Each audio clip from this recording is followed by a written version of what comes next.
What is going on, everybody? BobbyFi with my man Eric Sheets Haber. We're going to be talking a little baseball on this Wednesday. Sheets, been a rough start to the week for me. I did okay actually on Monday, so I shouldn't say that too much. But it was last night was one of the worst no cashing or very little cashing of any baseball slate I've played in a while.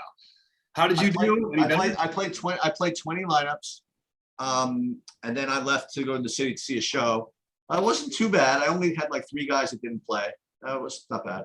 And then of the 20 lineups, I had 1 lineup that min cashed in the lottery, and my 555 I think beat 7 people in the whole tournament. So that was the that was my night in daily fantasy sports. Finally, that was well, okay. At least on the upside of it, it's you've been doing really well. I've been sort of teetering back and forth, and I think it's time that we both actually all had a winning night at the same time. Okay. So let's make this the night then. Okay. No, let's not. Let's lose tonight, and then we'll do it tomorrow. Oh God. Okay. No. All right. Fine. We'll win. Fine. I changed my mind. Let's win. All right. Well, let's get to it. Why don't you pull up your screen and we're gonna go game by game. Yeah. It's weird because they're doing these like sort of they're playing more games in the day slates than they were earlier in the year. On Wednesdays we've had that pretty much all year, but yesterday that was really unusual. Should have been. I thought it was going to be a much bigger slate when the day started. Anyway, with all that said, I think it's the first matchup. I think Wheeler is clearly the number 1 pitcher on the slate, and I think that the Phillies are one of the best offenses on the slate. They've looked so terrible at the plate. I don't know if they're pressing or what because they're trying to make the playoffs, but they have looked absolutely horrendous. And yesterday was another example of it. They just couldn't get anything going. And Keegan Aiken is not a good pitcher, but he actually has looked okay at times recently. I know that he got hit around when he was the big chalk. The big chalk was against him last week against Boston, but he's had some like decent enough outings. Like he had pitched 6 innings against Toronto the game before that. 2 games before that, he pitched to 5 innings, and against Toronto, he pitched 7 innings the time before that against the Angels. There is a little bit of fear I have about making Philly my priority stack after how they've looked and the fact that Aiken has been sort of like, okay. But then, I don't know where the ownerships are going to end up. It's too early in the day for that. But I'm guessing Philly's going to be popular. I do like them, but I don't know where they're going to end up on. It's going to determine a little bit where we have the ownership in terms of how much I actually play them. Where do you stand on Philly and Wheeler? So it's interesting when I uploaded my stuff for today. And I do want to talk a little bit more about tomorrow with respect to the Dodgers, but we'll talk about when we get there because I think it's important. But interestingly, and this doesn't happen all too often, you'd think it would happen more when you have like series of games, with the same teams playing. Obviously, that's the way baseball works. But I actually have the same 4 teams like kind of fighting for top stack, like literally 2 days in a row. I literally had to like double take and see if I forgot to update my stuff, and sometimes I forget to do that. I'm like, I was expecting to see on Discord, hey Sheets, you have the same stuff up from yesterday, but I actually did update them, and I have the Phillies exactly the same spot I did yesterday. That's going to be that way almost all the time in baseball, I would imagine. Well, you would think that, but I don't even have it. It doesn't work out for me that way. For me, it's every day like that. Really? Yeah. So I have the Phillies like once again. They're one of the top 4 options, and I have them like kind of 3rd and 4th. Like that's my like Baltimore, it's not like you're gonna have the one good Baltimore pitcher that you're gonna be afraid of, like in some of these series. Like sometimes like you have a series of one pitcher's like good and everybody else you can attack. You're Baltimore, they're all bad pretty much. No, except for Means. So yeah, I agree. I like the Phillies a little bit, and yes, I think that Wheeler is for me clear and away the best pitcher on the slate. He's way ahead of Sale as far as I'm concerned, and he's gonna be my top guy. Yeah, and I think that's pretty much where I am too. I don't know if where I'm gonna end up with the Phillies by the end of the day. Like you have these Real Muto and McCutchen are the automatic like really good plays here, but against the lefty, like you could argue against paying 6.1 for Bryce and Didi Gregorius. It's as another lefty in there. You've got Herrera, who's a lefty who actually hits lefties okay. But it's not the most exciting stack ever with a ton of power. So just keep that in mind when you guys are going there. I mean, Herrera, McCutchen, Verling, and Real Muto, I think, are the priorities, with Real Muto being by far the highest one if you're going to make the stack. I'm just curious where the ownership's going to end up here for the rest of the guys and who they're actually going to put out there, because I don't know if they're going to play Didi and the lefty or not. All right, you ready to talk about Texas and New York? Yeah, I'm telling the Yankees finally got there sort of yesterday, right? Yeah, you weren't on our live thing, but they were the team I was talking about, and I did switch over to them. Just still didn't work out for me. But yeah, they did. They did. They all hit home runs. When Judge, Gallo, and Stanton all hit home runs, I guess that's getting there. So yeah, where do you stand with them tonight, and where do you stand with them? I have them fourth right now, but certainly one of the top four. And however ownership kind of plays out, that's where I'll end up going. But I'll have some of all of it. Like I said, they are. You're so lucky you don't live in New York. With respect to actually, then again, I was about to say, when it comes to New York sports radio, because I guess sports radio isn't even a thing anymore.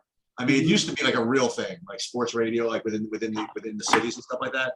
And New York's just literally the worst. I do listen to the New York podcast, which is the guys who were the biggest guys there now in the Ringer. So and there was all this nonsense yesterday about how if you're like a Met fan, you're supposed to root against your team last night because they were playing the Red Sox, and any chance you have, if you have no chance with the Mets, you're supposed to root for the Yankees to get knocked out. And dude, they spend like hours and hours on this shit. It was like so ridiculous. So in any case, so the Yankees got there, got it done, and they're continuing to kind of fight the Red Sox for that, and Toronto for those two playing spots, I guess. And they're gonna, I think Kluber is in the exact same spot as I felt Montgomery was in yesterday. I think he's in a good spot. I think that he could have a really good game. I think that, however, I think that if he's struggling or if there's any reason to turn it over to the really good bullpen, the Yankees will not hesitate to do that. And then you can get it both ways. I think Montgomery had a really good game, fantasy-wise, and yet still they pulled him, right? So I think Kluber is completely in play here. I have him as, kind of maybe second to third tier, whatever it is. And the Yankees, as long as they are priced the way they are and are talented the way they are, I think they're going to remain in play too. So I like Kluber and I like the Yankees. Yeah, I think the Yankees make a lot of sense here. It's just the problem is if you can't play everybody, I'm not going to be playing a particularly large number of lineups tonight. And I think that, look, to get a little different, you could play the Rizzo and the lefty in your stacks. You could play Gallo, still won't be that far off the board. I think they should be fairly popular, and I am going to take the same approach, probably play two of these guys. The problem is they take up all the outfield spots. So even if they all do hit home runs, you're still going to get that production from somebody else on the slate tonight.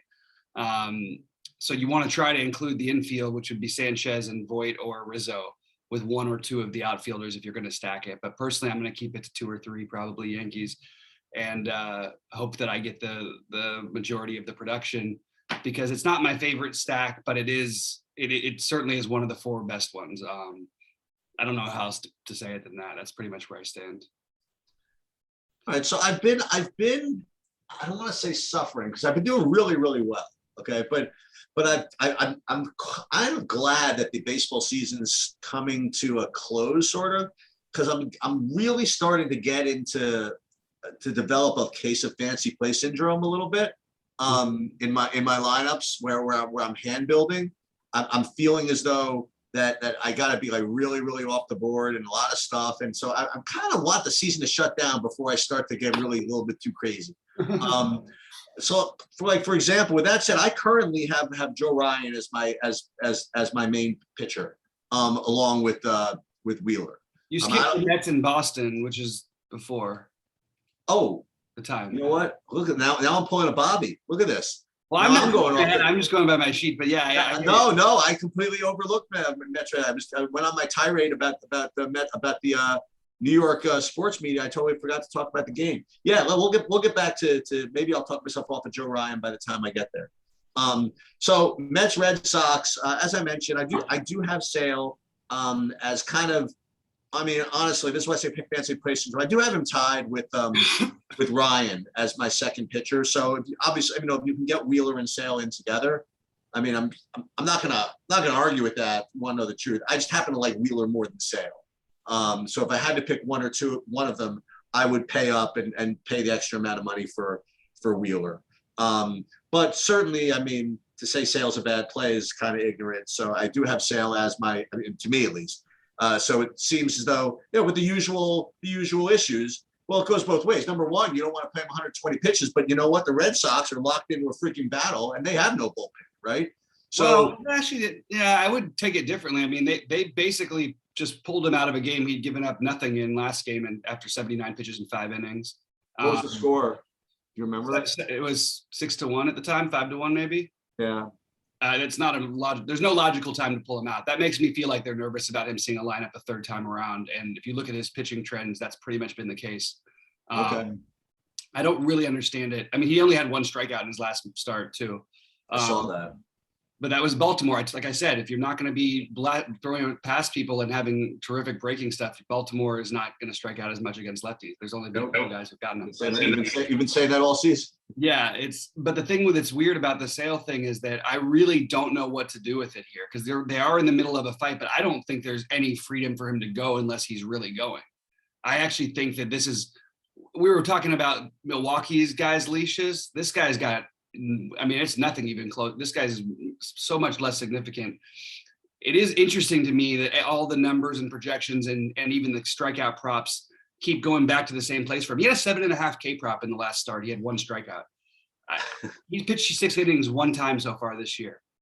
I really think, and in that start, he had 3 strikeouts in the game. He pitched 6 innings. So it is, I'm telling you, there's a lot of risk here if we're going to be, if he gets to be popular, we got to probably jump off of it. Sorry. Joe Ryan. Well, I think Joe Ryan is going to be like the other ultra chalk. But, okay. Oh, good. I feel better. Yeah, I don't think there's anybody's fooling anybody with that Chicago. Oh, okay. Yeah.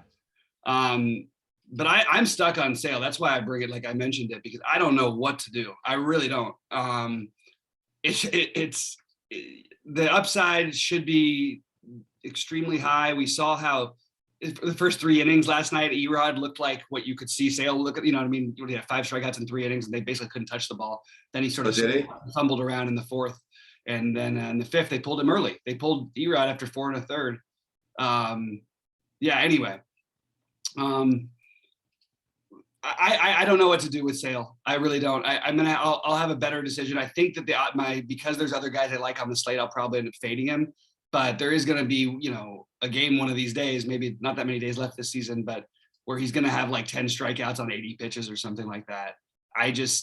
It's hard for me to project right here. And it's weird to take a shot on a guy that's high priced when we've got these other options. Even Kluber, threw 94 pitches in his last start and has a softer matchup than Sale does. So it's just kind of tricky to figure it out. Right.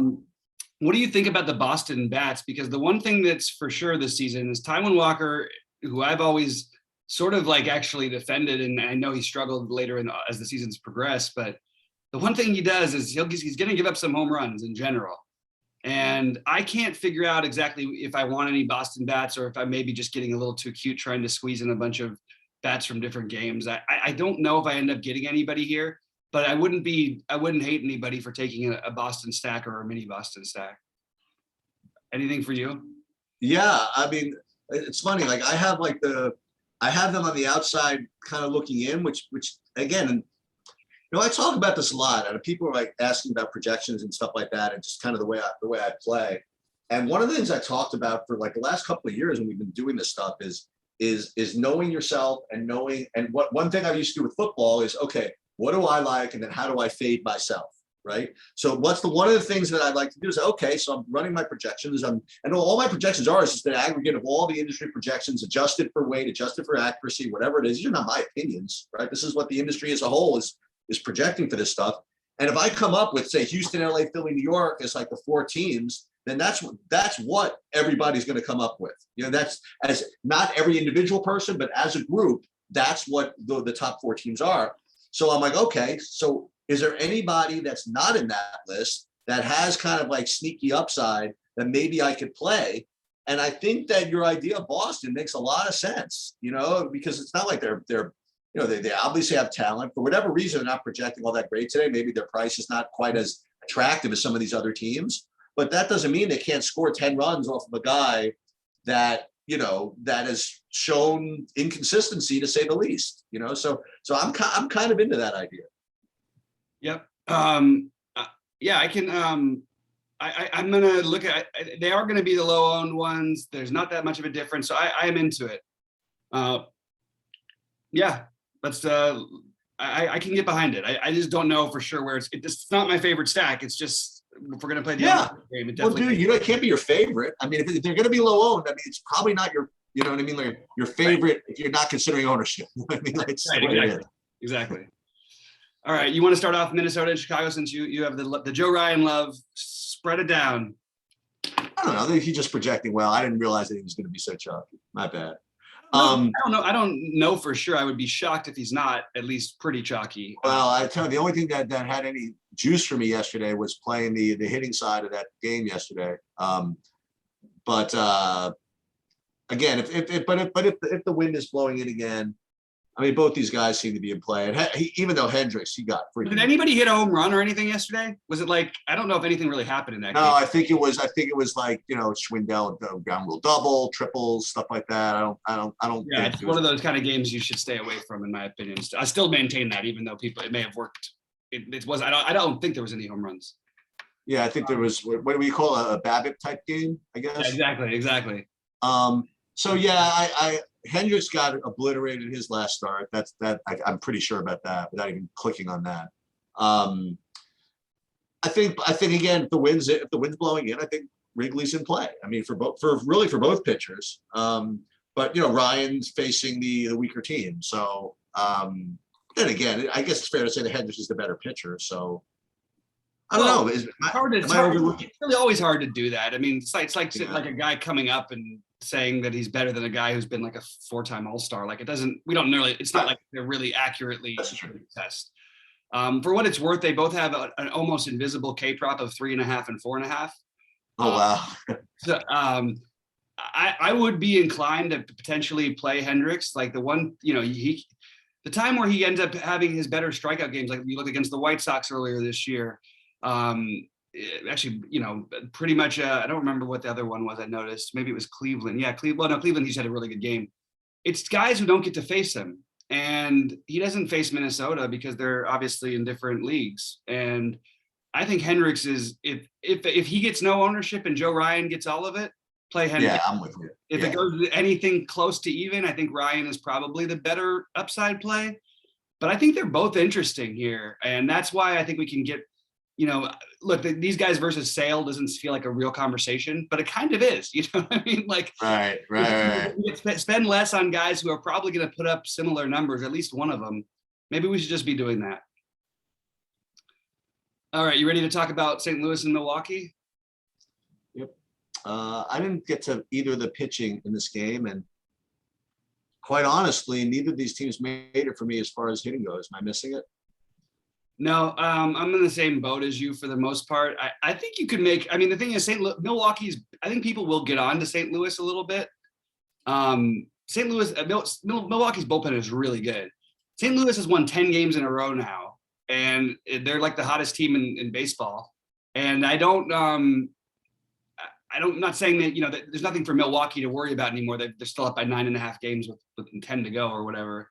But actually, they may have already clinched. I don't know. I feel like this is a spot where maybe you could argue a little bit for some of the St. Louis bats against Spread Anderson.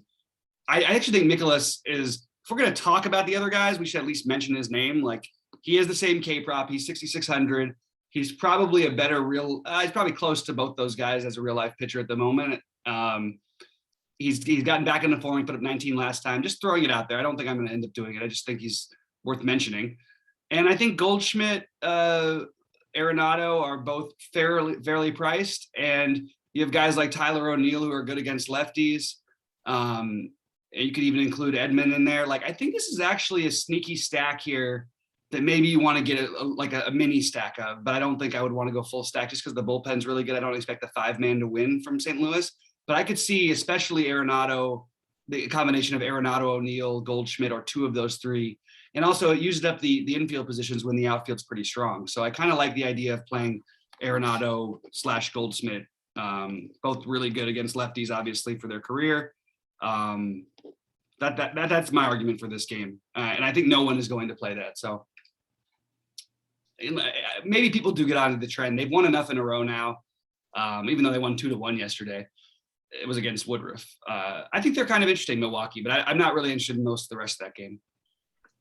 So we have we're involved as we go to this Dodger game in this other project, which I alluded to from time to time. And one of the things about this project is it attempts to analyze like your own biases and what you tend to play and how you do when you play certain teams and how you do when you fade certain teams and things like that.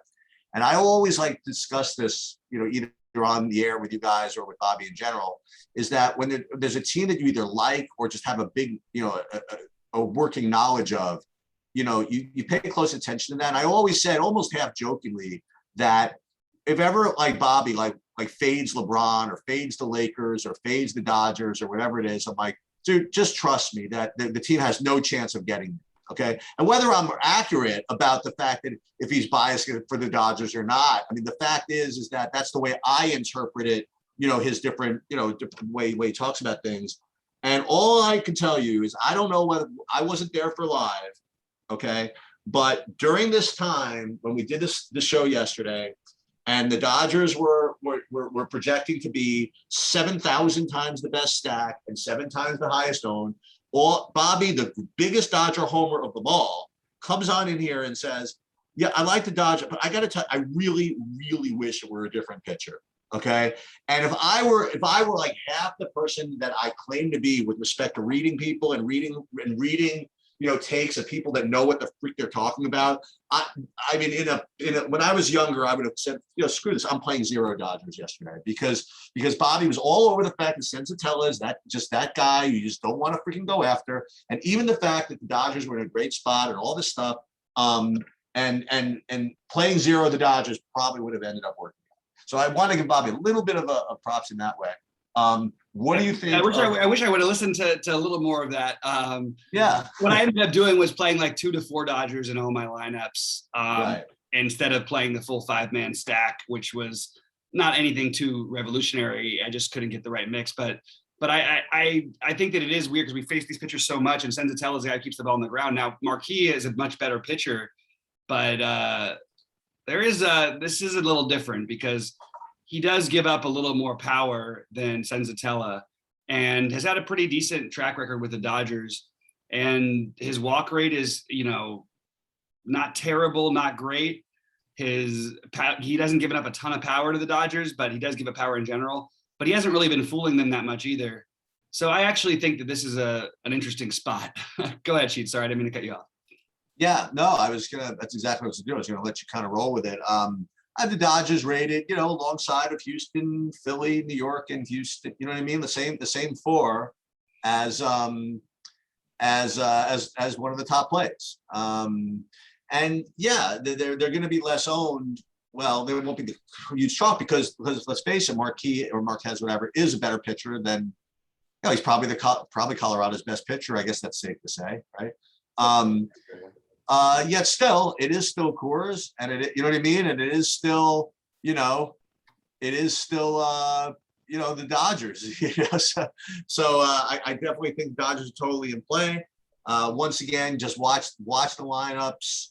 Don't be afraid to play the guys in the bottom of the lineup. As a matter of fact, I think Bobby might suggest that that's actually what you're supposed to be trying to do. Anyway. But you'll see how that goes.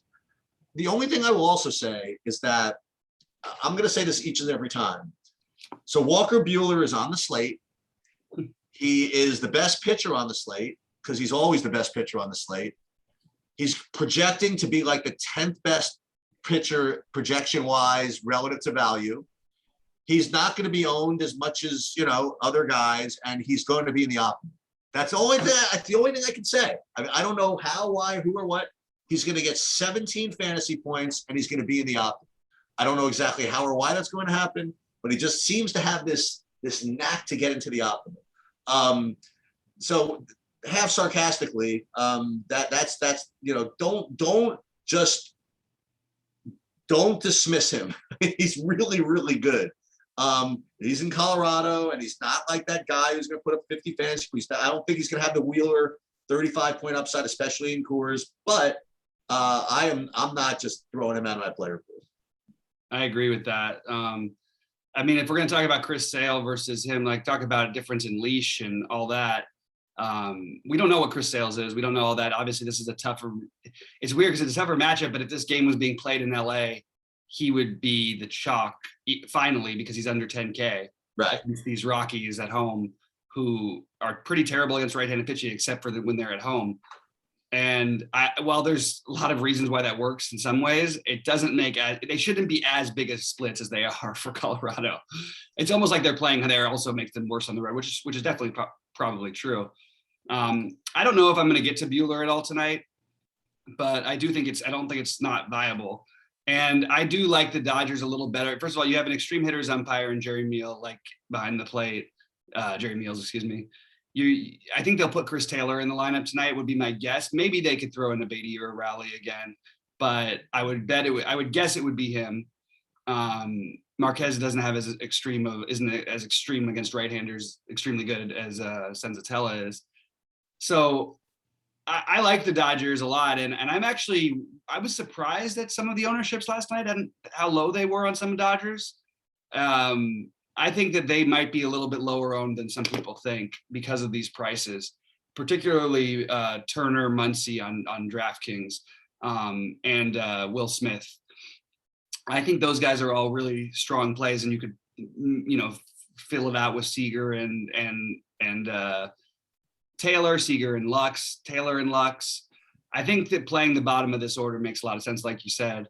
And I think you can get lower ownership today than yesterday, and lower than we thought it would be yesterday even. So obviously the Dodgers do project the best today, but I'm just going to say it always feels a little weird, fishy to me when, you have the team that matches up perfectly and all this stuff, but they have really struggled with, teams have really struggled with Marquis, especially when he's in Colorado, which is weird. Senzatella, same thing. So if it gets to be too heavy chalk, I can try and get a little bit off of it or try and do it a different way like I did yesterday, but I'm still going to have the Dodgers rated right near the top, if not the very top. I think that they are the best stack, obviously. I just don't know in terms of ownership if I'm willing to eat that much chalk. But maybe if we play them with the Red Sox, like you mentioned, maybe if we play them with some of these St. Louis guys, there's ways to get around some of the other, some of the fact that they're going to be chalky, but they certainly do grade out really well. Yep. All right, Houston and the Angels. This is another tough one. Look, I swear, if you're going to put a guy named Junk out there for the Angels, I don't know how I'm supposed to avoid it. So Houston is obviously right there with the other teams that we talked about. I'm not going to play Garcia. I don't think I'm just not going to do it. Good pitcher, but I'm not going to do it as of right now. The Angels, like people keep asking me about why do you keep loving the Angels, and I'm going, I don't know. They're all in the 2Ks. That's why. Yeah, exactly. Yeah. So I don't know. I like Houston, but do we need to go to Houston with all this other stuff? I'll tell you what, anytime that guy Series in the lineup, I'm going to keep playing him. I don't know if he'll be in the lineup today because they've been playing him mostly against the lefties, but whether it's McCormick or Marwin, they're going to offer some value on DraftKings.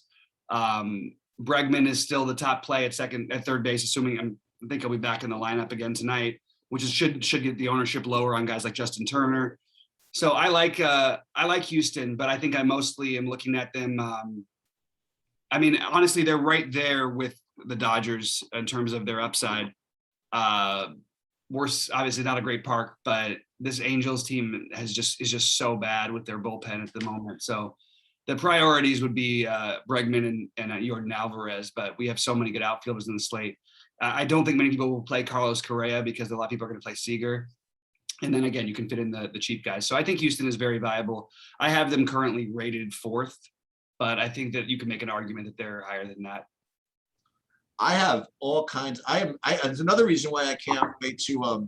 Here's a little behind the scenes stuff. Is another reason I can't wait for the season to end, so I don't have to. Well, I might have to again to deal with Luis Garcia, because there are 3 Luis Garcias in my database, and it ruins my freaking projection models every freaking time Luis Garcia pitches, because number one, there's a Luis Garcia who actually pitches for like this for the Cardinals or something.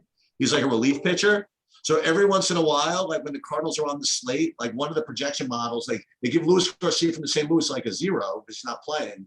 But then that'll give my software will screw it up, and I'll give the pitcher a 0. Or sometimes I'll give Luis Garcia, a guy who's not going to play at second base, 30 fantasy points. So I always have to be on top whenever Luis Garcia is pitching. I have to manually adjust the Luis Garcia stuff. So fortunately, I won't have to deal with Luis Garcia except in Showdown once we get to the freaking playoffs, hopefully. But anyway, Luis Garcia today is not one of my top pitchers, thank God. Although he does have like the Angels, hey, as much as the projection models think they're cheap, they really are not good.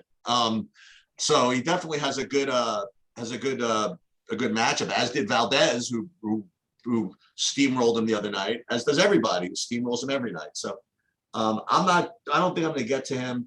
Not playing junk. And yeah, I got Houston as one of the top 4 as usual.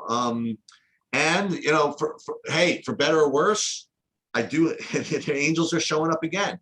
But I want to do another as a value. But I want to emphasize again. And maybe I'll do an updated tutorial. Remember, like there are 3 different columns in my sheets with value with rankings. You don't always have to go to like the value rankings to say who the best one is. Sometimes you could go to just those raw points, because as we've discussed a lot, you are able to get to those high-priced guys more than you're supposed to be able to this year. You know what I mean? Right. So just because I'm going to find you 5 cheapo Angels at 2K that on a point per dollar basis are good plays, that doesn't mean you shouldn't go play Toronto if you can get them in, for example. You know what I mean? Mm-hmm. So in any case, yeah, I like Houston, and man, am I going to play Luis Garcia after all that? I doubt it, but maybe. But I definitely like Houston from a hitting side. All right. Well, we get to another one. There's a lot of good games. We'll go through at the end and sort of rank these things, because they're kind of tricky to go to all of them. Okay. I think my second, maybe my first favorite. I don't know about full stack. I do like the full stack too, because the bullpen's so bad. But one thing about Merrill Kelly, this guy just gives up so much hard contact, so many home runs. I want to target him every time. I really like Atlanta tonight. I don't think this is anything groundbreaking, but I have Atlanta currently as my number 2 stack. Probably, looking at a combination of them with Dodgers or them with Astros, potentially Yankees, Boston, and Philly were the other ones we talked about. But I really like this spot to try and pick on Arizona the way people try and pick on Baltimore all the time, especially if the roof's open. But I would expect a couple home runs to be hit regardless. And I think I want Atlanta players in every lineup pretty much. The problem and the good thing about playing them with the Dodgers is you have position overlap on DraftKings. On FanDuel, you can use some for the utility and all that, more multi-position guys. But I think that you really want to try to look to get some power out of this game. Kelly, especially, especially against lefties, but so Freeman, obviously Albies, Rosario, but it wouldn't surprise me even if you saw like them play like Jock Peterson or something to start the game tonight, or something like that, or whoever else they want to put in as a lefty, because I do think that he does get crushed by lefties. They need to win games right now, and they're all affordable except for Freeman and Albies, and those guys you can even get in. You just have to not play Turner and Muncy, so you combine your stacks like that. But I really like Atlanta against Kelly. More again, I expect more so to be some home runs than I do. He doesn't walk a ton of people, but that's partly why he gives up home runs and such hard contact. And he's very streaky. Merrill Kelly will make you feel like an idiot once out of every 7 or 8 starts. He put up, he pitched 8 innings in a game 3 against the Giants 3 starts ago. Then he got rocked the last 2 times he pitched. You can also run on him, so that adds upside to guys like Albie, Swanson. Potentially even a Soler every now and then. So I'm a big fan of Atlanta tonight, and that's all I have for this game. Oh, no, I'm sorry. I think Ian Anderson is an awesome tournament play. If you're willing to take a shot on a guy who's a little bit off the other.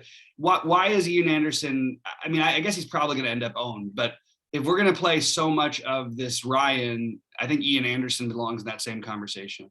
Yeah, so I have my pitchers listed, and we'll get back to in the end. But I have Wheeler at the top, and then I have Ryan and Sale, and then I have Klubers, Hendricks, and Anderson. So I definitely think Anderson is in play here. And I definitely like Atlanta a lot. I have again, not that this is why you should play it, but I always seem to have good fortune when I come up with Atlanta. I get the Riley home runs, I get the Duvall home runs, I get all the righty home runs. Now again, like Merrill Kelly's a righty, so maybe gonna have to be looking for Albies and Freeman home runs today.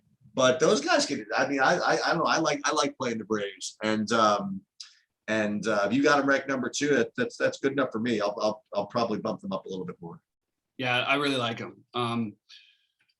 Again, if the roof's open, it makes a difference for me on this one. Also, extreme hitters umpire in that game, so maybe a notch down for Anderson and a notch up for the Braves. All right, so Seattle, Oakland. This is a spot where, I don't know. I'm not going to do it, but it's probably worth noting that I don't know. Maybe I will. Cole Irvin at 5,800. That's getting a little to the point of silly. This guy's put up 23 and 6-17. Now there were good matchups his last 2 starts, but he's 5,800. He's pitched 7 and 6 innings. He does actually eat up innings. He doesn't have a huge strikeout rate. He's kind of interesting for 5,800. I'm curious where his ownership ends up. Only 3.5K prop. I'll take the over on that.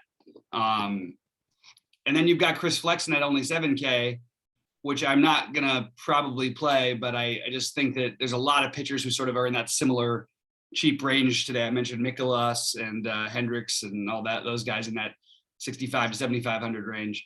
But I think I am gonna probably look into a little bit further into Cole Irvin at 5,800 because it saves you enough. And I just don't think you're going to end up needing it on this slate, but I do think he's a reasonable option. I'm not really interested in the bats in this game. How about you? How did my I gotta even pull it up. How did my Blackburn play? Oh, even he didn't do good. 8 fantasy points. So look at my last one yesterday. I had 25% McCormick who didn't play. I was really on top of my stuff yesterday. I mean, that's a real professional DFS play there by me. That's for sure.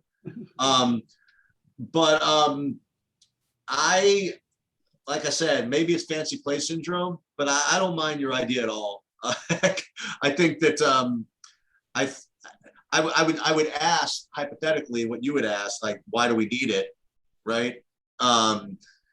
So I think it's possible that is a little bit too fancy play, in that if you really needed to pay up for hitting, you could play him for 5,800, but I don't think you need to do it. But aside from that, it's so funny. It's usually what happens is whenever Flexen pitches, I usually come out and say, well, why don't we go play Oakland or something like that? And what you usually end up saying is, why does everybody hate freaking Flexen? But now I don't even like Oakland, so we don't even get to do that rap anymore. So I'm with you. I think that Irvin's a good kind of off the board type play. And aside from that, I don't have a lot. Yeah. How about this last San Diego-San Francisco game? I don't have a pitcher yet for San Francisco. Whoa, hold on a second. What? This is the actual same Scott Kazmir? Yeah. That's amazing. Yeah. I mean, not only did I think he was out of the league, I mean, I thought he was out of the league for like 10 years. This is the same Scott Kazmir that was like the Mets prospect like 100 years ago? I think so, yeah. Wow. He's 120. Poor Scott Kazmir. I mean, good for him that he still gets a paycheck, I guess. He's playing on a team that's going to the playoffs. He could get a ring. I mean, like. Oh, don't joke about that. Look, as much as you were saying about hating the New York fans, there's one team that I hate, and it's the Giants. Okay. No, I'm just kidding. But yeah, this is an interesting game. You have a bullpen game going up against San Diego, and you've got, which by the way, in general is a pretty good bullpen, regardless of who they throw out there first. And then you've got Velasquez, who's not in great form and not himself, not anything, but you have basically a bullpen game going against San Francisco. I don't mind if anybody gets to either of these teams. I'm just going to say in reality, I don't think I'm going to. Okay. How about you? I'm passing. I got to pass this whole game. Yeah. All right. Perfect. All right. I'm going to go through it real quick about what I want to do. I do have still the Dodgers, the number 1 stack. I've got Atlanta number 2, narrowly edging out Houston and Philly. And I have the Yankees after that, but I think the Yankees are more viable at like just playing, like I said before the show, you play 1 or 2. I mean, even the home runs they hit and everything, they hit solo home runs all the time. These guys, I don't understand what happens. Why can nobody get on base in New York? But I really do think that the Yankees, like as just playing one of Judge Gal, I prefer a Judge over the other ones, but Judge, Stanton especially, but then Voit at first, Sanchez. I just don't think you need to play them all together, although they're cheap enough where it's easy to do. So maybe you could bump the Yankees into the Philly, Houston, but I do think the Dodgers and Atlanta are 1-2 for me. And then I think Boston's that sneaky stack that maybe you could argue fits a similar bill to the Yankees. But I could see Boston taking advantage of Walker and that bullpen in New York today. So they're shouldn't seem off the board, but they actually are a little bit off the board stack for me. My pitchers are Wheeler's number 1, and then I've got a bunch of decisions to make. Right, I think that it's between. I do like Ryan. I actually think Hendricks at low ownership is kind of interesting. And then I think I'm at the moment preferring Kluber to Sale, which doesn't feel right.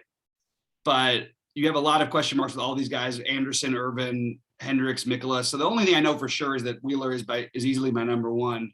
And I'm going to mix in some Kluber, some Ryan, probably Ryan first, some Hendricks, and I'm honestly going to play some Bueller too in there as well. Just because, look, if you want to try and win, you got to play him, even if he has a bad game, for somehow he ends up in the optimal every time. I mean, he's gonna get, he'll just get 20 fantasy points. He just will. He will. I don't know how, but he's probably not enough though for us to be aiming at 9,800, but still.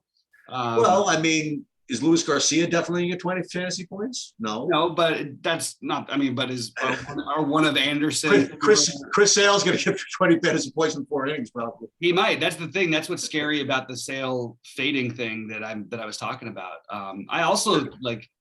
Side note, I didn't mention it before, but you could play Pete Alonso or Baez against Sale here easily. Those Yankees, and then even like I don't want to get stacked the Mets, but you can play those guys as one-offs against Sale. I just don't think he looks quite the same.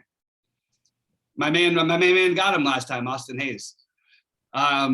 Sheets, how do you have these stacks ranked? And drop it on us. Houston, LA, Philly, and New York. And then Atlanta. You're going against your Sheets thing, by the way. Houston has scored 10 runs 2 nights in a row, and you're going to play them. I didn't say that. You said how they ranked.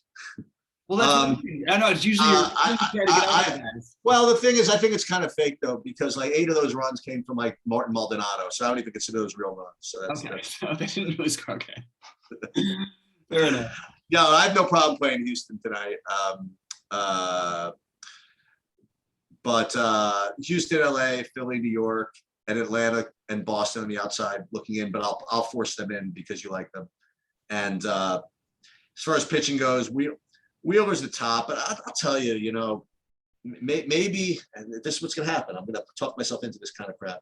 I'm going to talk myself into like a Kluber, Anderson pair. That's what I'm going to probably end up doing. I don't think that's terrible by any means. Yeah. Wheeler's the best player. Yeah, I do have as like one-offs that I stood out. Real Muto, Judge, Voit, Stanton, Bregman, nothing overly McCutchen, and those are my standout one-offs that don't have anything to do with stacks, although they're all in different stacks you could argue for. All right, we're gonna come back with a first look football take. Yeah, and then we'll good luck, and I will be there with you tonight live. Awesome, sounds good. Good luck, everybody. Okay, bye.